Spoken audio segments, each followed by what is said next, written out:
Good day, fellow deal makers. Welcome to the Deal Scout. On today's show, we're going to talk about a guy's story, how he went from dropping out of high school to being a real estate investor and kind of all the things in between. Ladies and gentlemen, welcome Mr. Sean to the show. Sean, welcome. What's up? How are you? I appreciate you having me on. Dude, I'm freaking awesome. Glad you're here. Now, in the background, for you just listening on the podcast, I'm looking at a cool dude. In the background, he has a poster or a picture up, and it says, "Stay hungry, stay humble." Now, Sean, what the heck's that mean to you? Yeah. So you have to stay hungry or ambitious in anything you do, or it fizzles up and dies. So for me, that just reminds me that I need to stay hungry in what I'm actively going after. And that whether that was when I was wanting to find my wife to whatever, you stay hungry in that. But you also have to be humble. In my opinion, I would much rather be the person that's recognized for doing amazing things, but not being this flashy, flamboyant Rolex kind of guy. Just people say, man, that guy's awesome right there. And that's really all it needs, you know? Yeah. So, all right. So we're going to talk about how you stayed hungry and how you approached the wife, and you could tell us the story there. And then also how you went from dropping out of high school to now being a real estate investor. So before we go backwards, give us an idea of what you're working on now. Yeah. So currently we actually just sat down and finished up our goals this morning for our quarterly goals. Actively looking at, we do a lot of wholesales all over the country. I believe we did multiple flips last year in the double digits in flips and wholesales as well. And then we bought a lot of property. So the intent is to potentially buy and hold 250 doors this year to do somewhere around 3 million in revenue. That's profits, not gross revenue, but profits, 3 million in profits. And then, and create a good culture in our business as we do that. Awesome. Awesome. Awesome. Awesome. All right, man. Now's the time. Give us your story of how you got to where you are. Yeah. So to start from the beginning, I grew up in an extremely broken household. You know, my parents were divorced. I had a stepdad. He was a massive alcoholic, extremely abusive, and all the things in between. And when I was about 13, I decided I'm going to move it up north. I'm in from Tupelo. Actually was living in Starkville, home Mississippi State, but decided to move up north with my dad, my biological father, and living with him. Everything's okay, but he ended up dying at 17 when I was 17. So when he passed away, I basically went off the hinges. I didn't have anybody else. I didn't feel comfortable moving back in with my mother.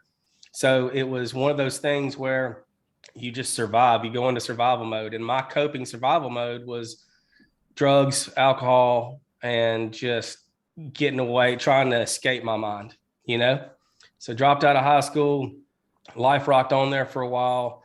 And one day I woke up and I was like, what in the heck am I doing, man? So decided to go to get my GED, went and got my GED, went and got a little 2-year degree at college, got an electrical degree, and started into manufacturing and maintenance. And that's what I did. I lived, I hustled on the side because I've always been a hustler. I would buy 4-wheelers and dirt bikes and fix them up and sell them or whatever. But, I got about 3 years ago, a friend approached me and he said, Sean, we've got this house that we're flipping. Was wondering if you'd be interested in helping us. And I said, yeah, sure, I'll help you. Man, I get in there and the contractor's a nightmare. He gets on meth, steals light bulbs, does all the crazy stuff that crazy contractors do sometimes, and I'm thinking to myself, there's got to be an easier way than doing this right here. So I fumbled my way through it, but I started trying to figure out on YouTube, how in the heck can I make money in real estate a whole lot easier than what I'm doing right now? And I fell across wholesaling and just went through YouTube university and didn't have any money. I made great money at what I was at. I finally moved my way up in the production. I was a production manager there at a plant and made good money, but I set my bills to my dollar to what I was bringing in. So I was still broke, just like 90% of America today. They set their bills to what they live, I mean, paycheck to paycheck. So I put $1,000 on my credit card, and first week I got 2 houses under contract, and was like, holy crap! Sold one, made $750, and I was like, now looking back on it, it's funny, but it was affirmation that I could do what I wanted to do in this. So $750 has now changed my life forever. And then it went from there. So my first year, I did 36 wholesale deals, made over $300,000 on that first year. That's working a full-time job with 4 kids, a wife, just hustling like crazy. And I started buying rentals with the extra money. I built some credibility in the market that I'm in. I'm only in a market of 44,000 people. And so built that credibility, and then some people come to me and decided they wanted to do some deals with me, and here we are today. Awesome. All right. You left out how you hunted for the wife. How did like that was the biggest sale you've ever did, right? Like actually getting this, the lady, the smart lady to say yes to you. How did that happen? Yeah, so I just lied to her. That works. No, she initially, so my first wife had left. She was working at the hospital and decided she was going to leave and find something different. And so my whole life changed after that. I ended up getting saved, and my life truly changed at that moment when she decided to leave. And so when that happened, I'd met my neighbor had told me she knew this girl. And I said, yeah, let me see her. I looked her up on Facebook, and I was like, holy crap, yeah, I want to talk to that girl. And Pass the check marks. yeah, Pretty. Okay. yeah. And so anyway, I called her and called her and called her. She blew me off, but I was persistent, and just send her a text. She wouldn't respond. I'd send her another text, call her. And that's really, again, and I'll tell everybody today, from getting my wife to getting deals, it all comes back to consistency. If you're consistent at something, you will win sometime. I mean, every time, as long as you're consistent. You may not win that deal, but you'll win a deal. Yeah. Yeah. So cool, man. All right. So 4 kids. How old are you? How old are the kiddos? Yeah, I'm 39. So I've got 2 that are 15, one that's 13, one that's 12. Wow. Wow. Yeah. Wow. You got your hands full, huh? Yeah, sure do. Awesome. So let me ask you this.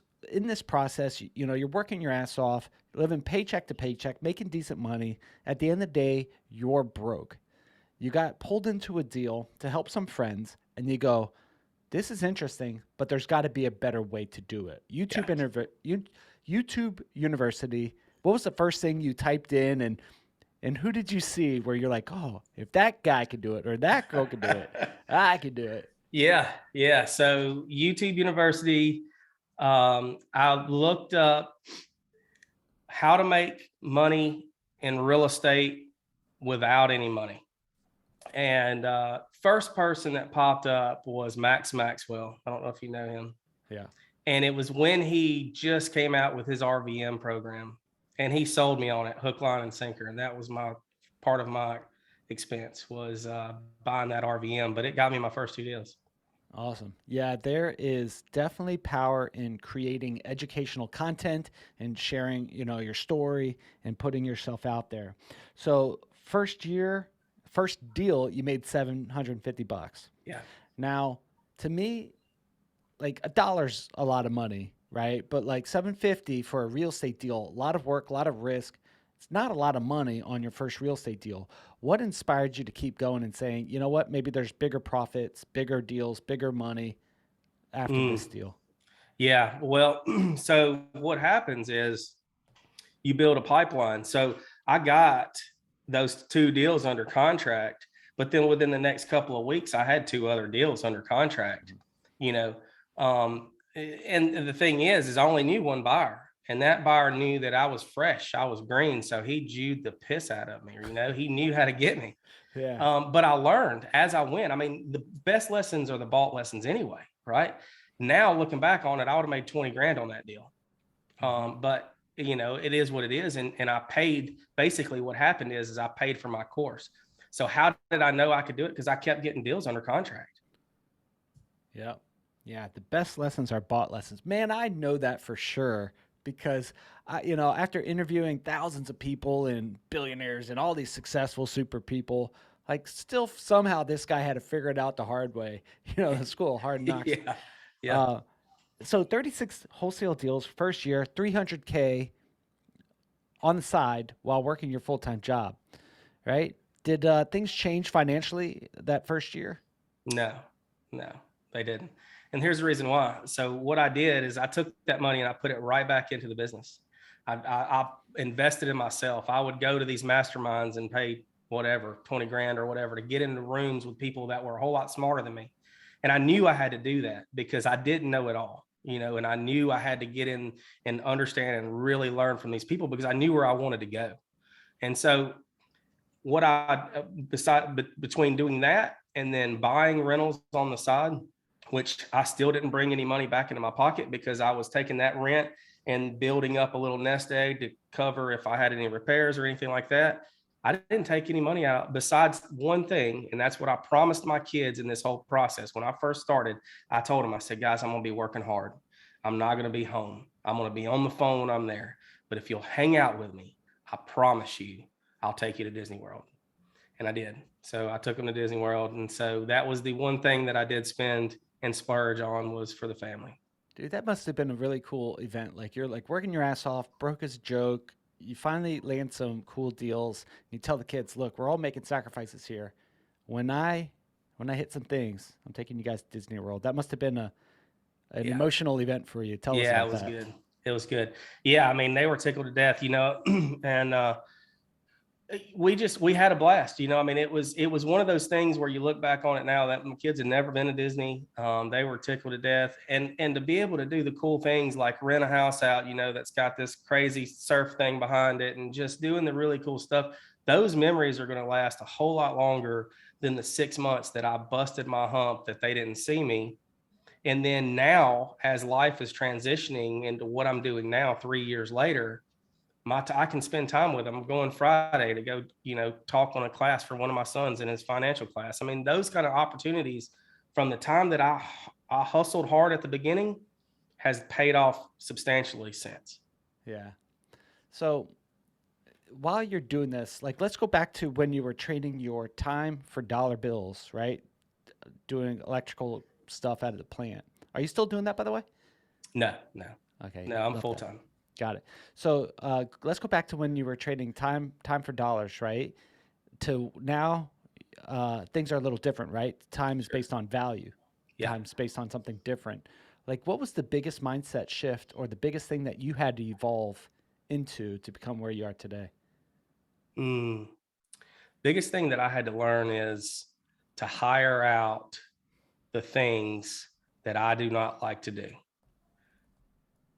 or Hmm. that I'm not good at. So utilizing other people's time for dollars. Gosh, that is the hardest thing in the world for an entrepreneur who is trained. Like we go to school or drop out of school and we get into the life and we start making money and we're barely making it. And then tell me that I need to Yeah. pay someone else, Yeah. right? That is one of the biggest challenges that I faced, in my own growth and learning how to do that. What was your first hire? Like, what were some of the things that you hired out while you were building this business? Yeah. So cold callers. I hired them out, VAs out of the Philippines. That would be my first hire, and that just created volume to bring in leads to get more deals. So that was Yeah. number one. The second hire was our assistant that she's pretty much like the mother for the company, and she just pretty much takes care of everything and anything we need done. Yeah, yeah. That is so awesome. So when you said hire things out that I don't like to do or not good at, I grew up construction site swinging hammers. I got my PhD post hole digger, from digging holes. So like Yeah. I wasn't the smartest kid, but I could take a piece of plywood out of the dumpster and sell it to a kid for a skateboard ramp. Yeah.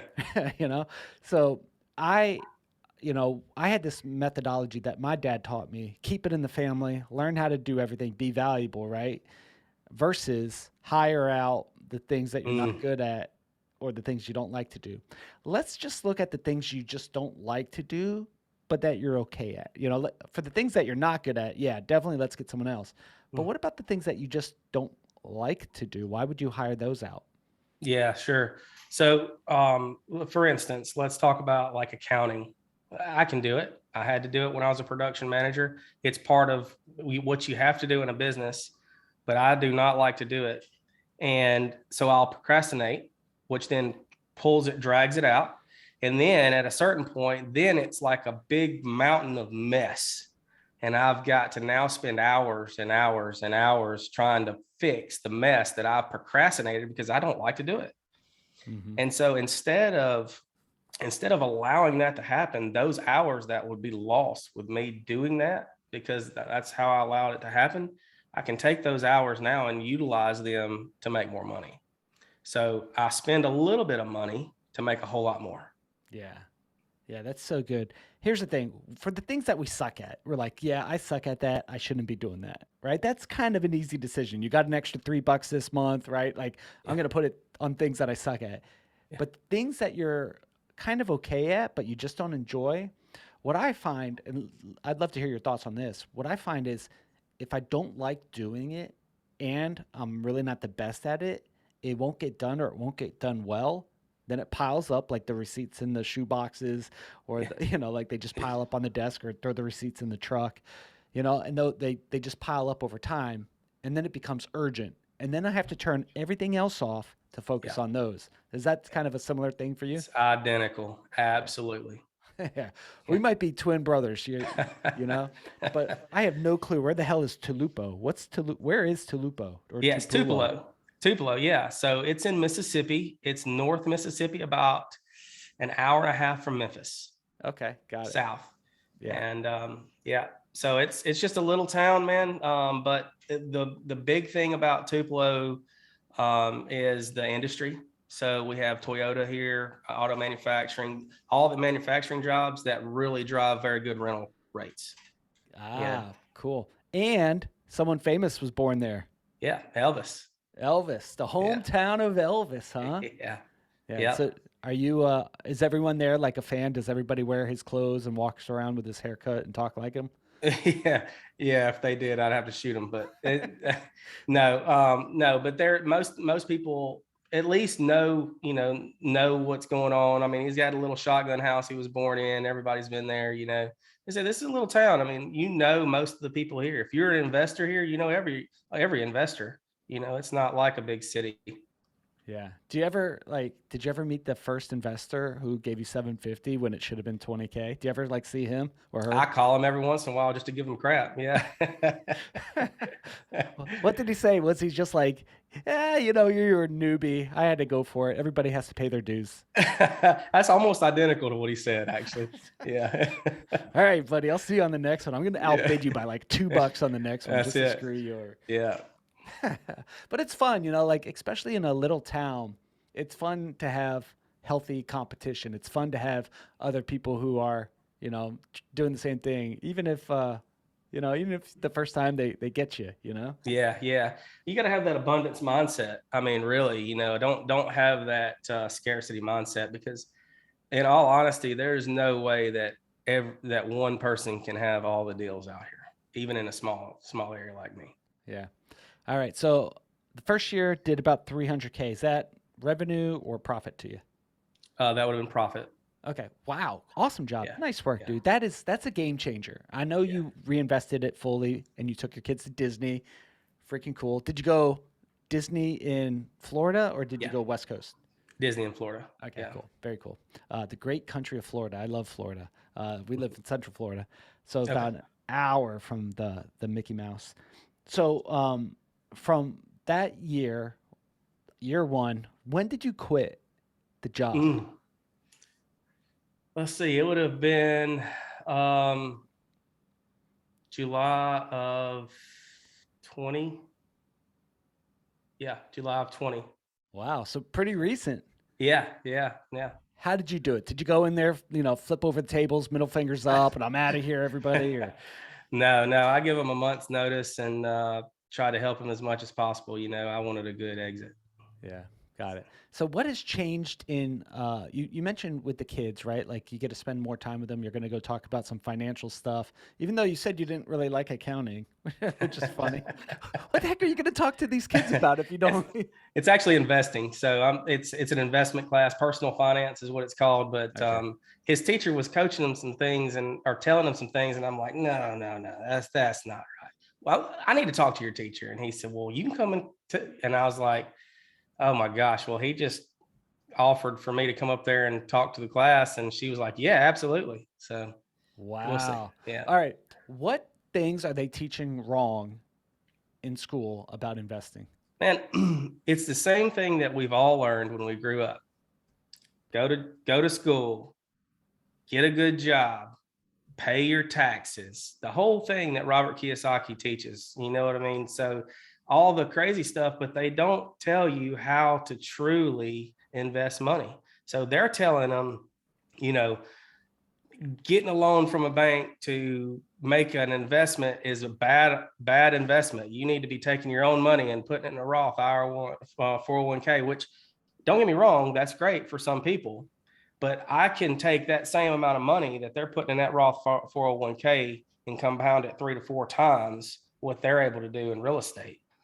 And I tried to explain to him because he asked me, he's like, well, what is it called when you take out a loan and buy an investment? And I said, that's mortgage debt. I mean, leveraged debt. And he's like, yeah, they're saying we can't do that. And I said, yes, you can. And I said, that's how you buy a house. That's how you buy a rental. Now, some people can pay cash for it, but why would you leverage the banks? Leverage the bank's money. You know, I Mhm. buy it now with investors' money and then refinance it and have $0 in those rentals. And I'm infinite returns, and somebody else is paying for my asset. Yeah. They call that the Burr method. Yeah. Did you watch that on the University? No, actually, I just from starting to get around people that were smarter than me.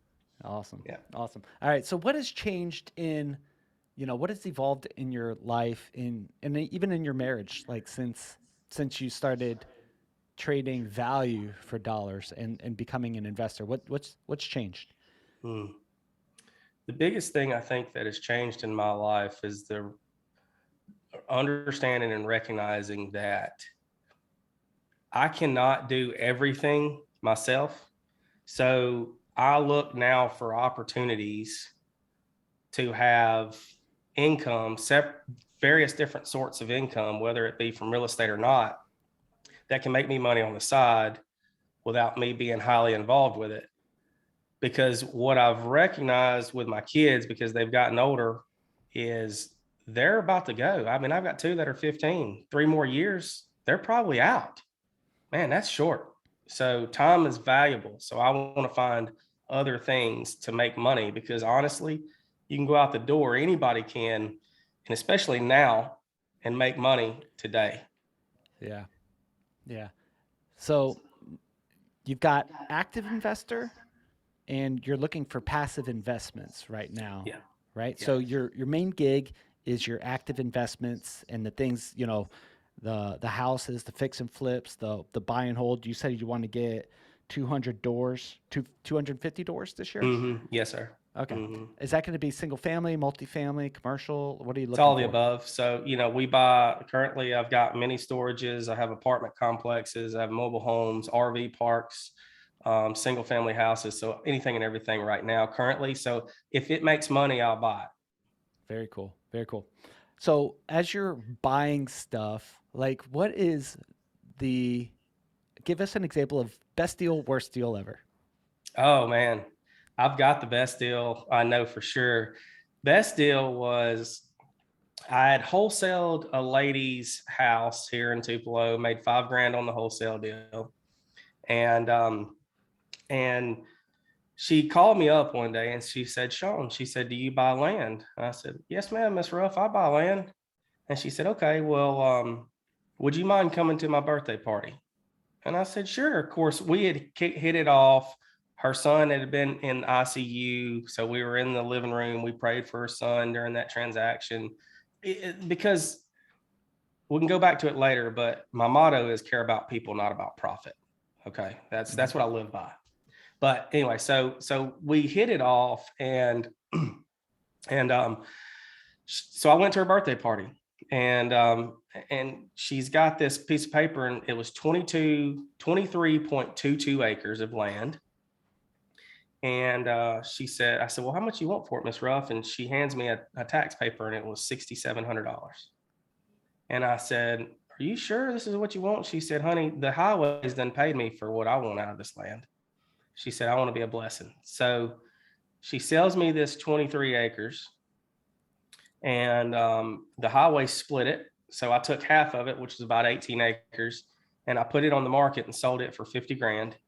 And then I own the other parcel of land on the other side that I'm actually going to develop and make some mini storages and RV and boat storage on that side, which will be residual. But the thing is, and what I learned with that was, she could care less about the money. She just she wanted to help somebody that cared about her. That's probably the best deal I ever dealt with. Worst deal, I bought a rental from, or I'm sorry, it was a flip. I bought 2 flips from this guy. One of them had a tenant in it. The other one was vacant. We flipped the one that was vacant, made a good chunk of change, but come to find out, he sold us a house that he was owner financing and didn't tell us. And so we bought it from him without going and doing our due diligence. And now there's paper on this house, and I can't do anything with it. We go to court, can't get them out, and so I go back to the investor that sold us the house, and I'm like, dude, you've sold us a house without a clean title. You guaranteed a warranty deed, and now here's our issue. And so it rocked on for about 8 or 9 months. We had to carry the cost of the property. We were paying the private investor their money every month, blah, blah, blah, So we had about $10,000, $12,000 in carrying costs and couldn't do anything with it. Didn't get rent. They weren't paying rent anymore. They were holding all that. Finally negotiated with the guy, and he bought it back from us for what we give him, but we still had all those holding costs and carrying costs and everything else that was associated with it. Man, what did you know? You're in a small town, Yeah. right? What did you learn about that, and how do you deal with issues that arise like that, especially in a small town? Yeah, yeah. Well, the biggest thing is, as you go through this, you get little nuggets. And again, goes back to a bought lesson's the best lesson. Well, this was one of them, where if there's a tenant in place, the first thing I'm going to do once I have a contract on that property is I'm going to go up and talk to that tenant and say, hey, can you give me some information? Like, discuss this with you. We're going to be buying the property, so on and so forth. And they'll spill their guts. Mm-hmm. Every time they'll spill their guts. And so that was that. The second thing is, even today, I'll buy something from him again, because again, we're in a small town. The difference is my due diligence is going to be a whole lot more heightened versus something else I would buy from someone else. Yeah, totally. I totally get it, man. Due diligence. My dad used to always say, Josh, do your homework. And I'm like, come on. Nobody likes homework. It winds up costing you a lot of money, doesn't it? So, all right. So where you started to where you are, you guys are looking to do 3 million in profit this year, 250 doors. How do you plan to do that? You just did your quarterly goals. Like what's the action plan? Give us some insights on how a guy like you is going to hit that. Yeah. You know? So, And I like how like raw you are, by the way. I think it's pretty cool, by the way. appreciate it. Throwing that in. Thank you, man. So, we have a team here locally, got a group of great guys and girls that work for us, and they knock it out of the park, and they're our acquisitions team. And so what we do is I buy a whole bunch of data. I think we're in 6 different markets now, all over the Southeast. And we buy that data, we cold call and we text that data, and then we get those properties under contract. And right now, our best method of dispo is dispo into hedge funds. So we dispo to hedge funds. They're buying like crazy right now. And so that's what we do. And the flips, we still do flips as well.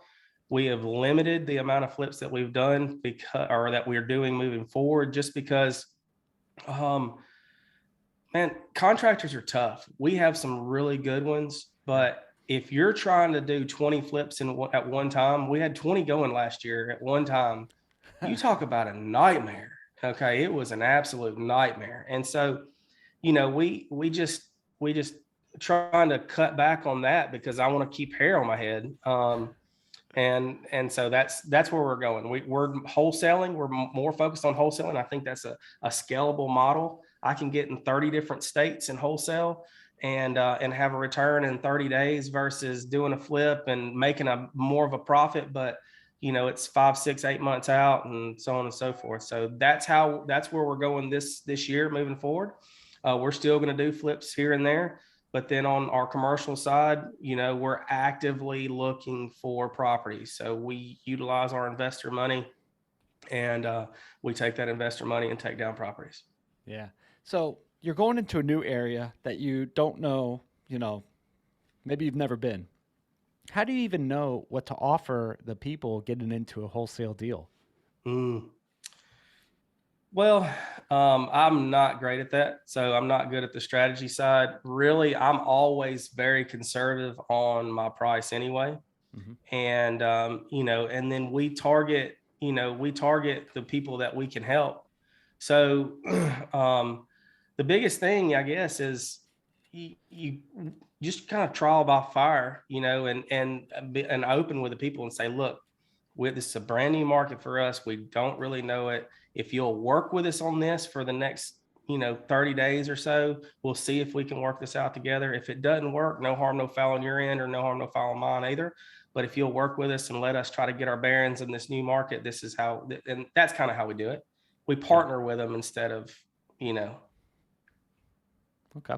So in these kind of deals, you're working with them. You get that thing where they say, "Yes, I'll work with you," and you start diving into due diligence a little bit more, trying to find out comparative prices, the cost of rehabbing. So you kind of could put together a package for mhm. an investor, right? Is that Yep. your approach? Yes.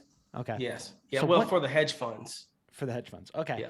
So what's the difference? Now you've sold to hedge funds and you sold to private investors. What's the difference in your experience? Hedge funds pay more. So they're paying higher values versus an investor because they have lower cap rates that they rent at. So they're renting at a 5 cap where an investor is going to want to be at 8 or 9, 10 cap. Cool. Cool, cool, cool. All right. So this is a part of the show, one of my favorite parts of the show where I have a bunch of questions that happen in my head, but I figured I could outsource some of my questions to these cards. So I'm going to ask you one of these questions, right? Because we Okay. talk about outsourcing, right? I pulled that in there. Yeah. Love Okay, it. I did that. All right. Love So it. tell me when to stop. Stop. All right. So I'm going to read this question and would love to hear your thoughts on this. All right. When you sit, this is the first time I'm reading this one. When you sit next to someone on a plane, what do you think goes through their mind? When you sit next to someone, what are they thinking about you? Oh, gosh. I would say, where's this person from? Hmm.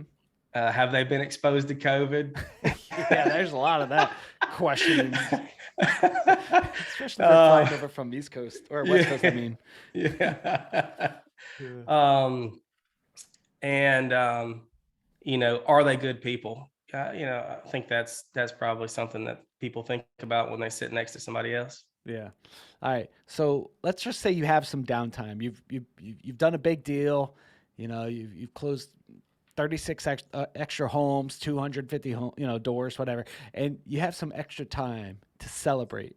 What are you going to do to celebrate? During the summer, I go to the lake, so I like wake surfing. That goes back to getting my kids to stay with me instead of going out and doing stuff with other people. So I do cool stuff that attracts them to want to hang out with me and maybe bring their friends along. So during the summer, we do that. We stay at the lake a lot, and then during the winter, we hunt. My whole family's avid hunters. My wife's a big bow hunter, and so we do a lot of hunting. So she's pretty tough, huh? She's tougher than you. Yeah, she is. She is. Nice. What with a bow? What's she shooting? Is she going deer or hog or Yeah, bear? deer. Very cool. Yeah, What's the biggest deer you guys have ever? Who in your family? Who's got yeah, the biggest deer? I do. Yeah. It was 167-inch whitetail. It was the biggest one we've gotten so far.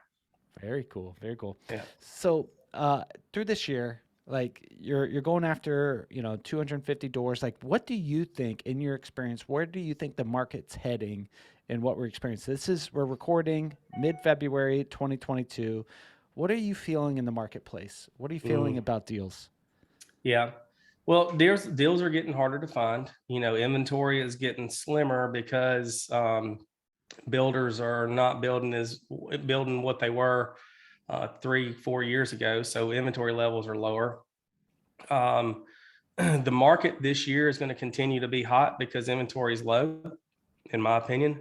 And then starting into next year, as inflation continues to rise, actually, I heard this morning inflation's gone up even more, that the rating. So as inflation continues to rise and interest rates start to rise, people are going to slow down on their purchases. And but what that's also going to do, and I think what's going to continue to do, is it's going to drive rental rates. So rental rates are inflated extremely high right now, in my opinion, especially in our area. And I think that they're going to continue. If I'm not mistaken, millennials have the lowest home ownership of any other age group. So millennials are extremely low on their home ownership. What are they doing? They're renting. Also, what I'm finding is the baby boomers are starting to get too old to handle their own property, and so what they're doing is they're converting over into rentals and long-term healthcare or assisted living. So I think for the next 5 years, 3 to 5 years after from here, rentals are going to continue to be a good investment. Single family is a really good investment. Multifamily will stay about where it's at, I believe. And then also that's the reason we're buying mini storage. Mini storage is going to be higher because if something happens and this economy crashes, people are going to lose property that they've now paid really high for because of the inflation of the house, right? Hmm. Well, what do? They own the stuff inside it, and they don't want to let everything go. So they're going to have to put it somewhere. So they'll put it in mini storages. And that's my train of thought. Very cool. Very cool. When you go hunting, what's your go-to gun? Like, Mm. what is your favorite gun to shoot? Yeah, I've got a Christensen Arms carbon fiber barreled 6.5 Creedmoor. I have no clue what that is. It sounds awesome though. It sounds really, really cool. Yeah. All right. So, as we're rounding out the end of this interview, two things. One, where could people go to connect with you? They go, "Hey man, heard you on the show, want to connect with you, maybe do a deal with you." What's a good place to start? Yeah. They can find me on social media. So Facebook, Sean O'Rourke on Facebook, or I have a free Facebook group. It's called 90 Days to Escape Your 9 to 5. You can get in there and I post content every day, man. I throw nuggets out there every day for people just to help them get started in real estate. Yeah, very cool, very cool. Last question. What question should I have asked you in this interview that I screwed up and just didn't ask you? Oh gosh. Well, I guess you didn't ask me about the caring about people, not about profit.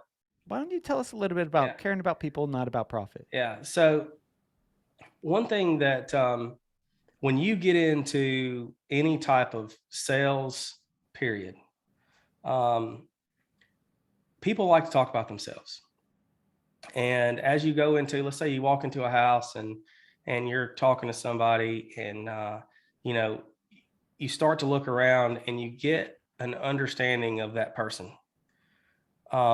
If you truly will start to be inquisitive to who they are and what they like to do, like you were asking about the hunting for me, or whatever, and you start to honestly and earnestly care about the conversation that you're having with them, number one, that brings walls down.